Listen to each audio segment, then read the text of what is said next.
It is the beginning of November, and obviously we're going to get freezing temperatures. And as we know, cannas are not hardy. They need to come out of the ground and into the basement. And this is what I'm doing right now. And as you know from my other video, it hasn't been the most successful year with them. I don't know why, but next year I'm going to do something else. What exactly, I'm not sure yet. That's for next year to decide. Anyway, so right now we're going to have to lift them. And yeah, basically all it comes down to is, yank them out of the ground, clean them up, let them cure for a little while. I'll explain what that is. And then put them to sleep. Not euthanizing, but just, make them sleep. Kind of like Sleeping Beauty. And then they turn out to look like fucking ugly trolls. So what I'm going to do right now, I'm just going to lift them all.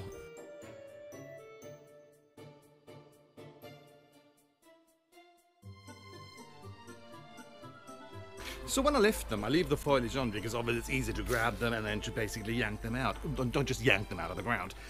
You go in with a fork, and as you can see, the roots are, or the rhizomes more or less, very contained. So you don't have to give them like a lot of space around them.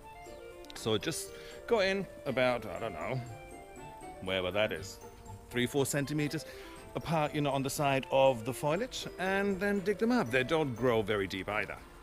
So this is about, what, 5-6 centimeters deep. And yeah, so I don't know what happened this year. I mean, this year they really look crap. It could be because we had a shitty... Actually, the spring wasn't too bad, but then in between spring and summer, it was really crap. It was cold, it was wet. Sometimes you just have those years where you go, fuck it, it's been a bad year. Next year it's going to be better. Let's get the rest out. So I also dug up some of these tiny ones, and they're going to go in the house. So yes, I've got some bananas in the house, and then I'm going to have some cannas in the house for the rest of the season, or the rest of the year, and then next year too. So let's have a look how that's going. Ooh, then I could continue my trilogy. God, it's like Lord of the Ding Dongs. One movie after the other. Trilogy, what would it be? Quadruplegy? I don't even know what that is a word. So now what you're going to have to do is basically get rid of all the soil on the root ball. Some people put them into hibernation with the soil on it. You shouldn't, because of the fact there's fungi in it and there's all sorts of diseases in there, or possibly it'll basically just ruin, the rhizome. Oh, see? And when you do this, this was a rhizome from last year, but it's all mushy and shite, so they can go somewhere else. What you're looking for is removing as much soil. But I wash them, hence this thing here. Finger them first. Get as much off as you can, and then wash them.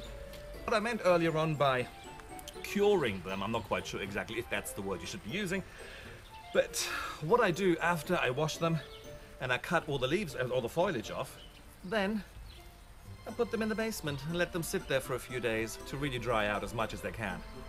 Then, oh see, there's some rotten stuff here. Ugh. And that's obviously something you really have to look out for. You cannot have anything rotten within the rhizomes you're storing. It's a bit fiddly, but it's worth the time it takes. And the thing is, you want to have tight balls. You want to have tight rhizomes. And, you want to make sure, these ones here, like that, they look great. There's quite a few of them. See, like this here, it's all brown and crap, and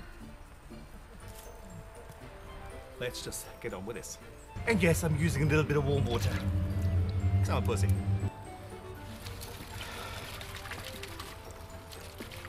And again, this is what I do. So as I said, I wash the soil off, because now I can really see what I'm dealing with.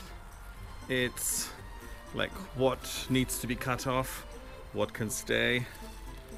Anything I think that may rot, I'm just going to cut off. And also, what I'm going to do, I'm going to cut all the foliage off now, and then I'm going to leave them downstairs in the basement for a few days, to dry out a little bit, and also then I can still see if there's anything else that may or may not have to come off. And after that, I'm just going to put them in the box, put some wooden crap. Not wooden crap. Put some Holzspäne. Put some wood chippings on top, and yeah, and then leave them in the bucket. Not in the bucket, leave them in the box. And obviously the box is air holes anyway, I'll show you.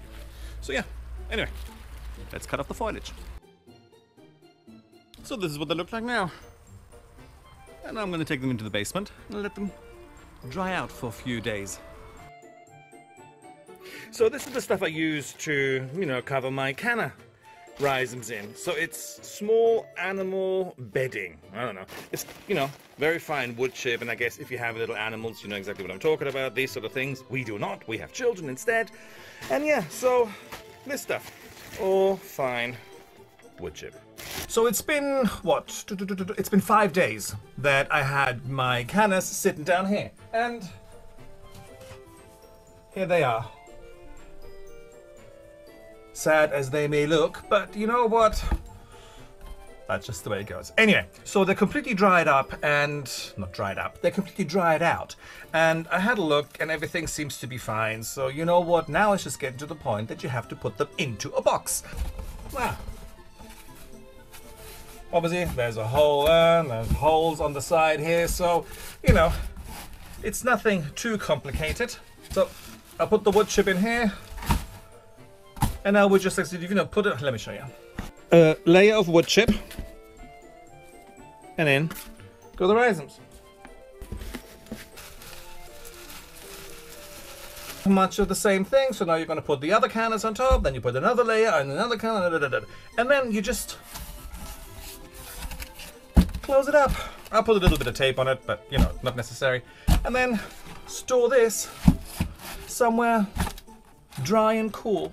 So that's it. And yeah, go yank your cannas out of the ground. Talk to you later.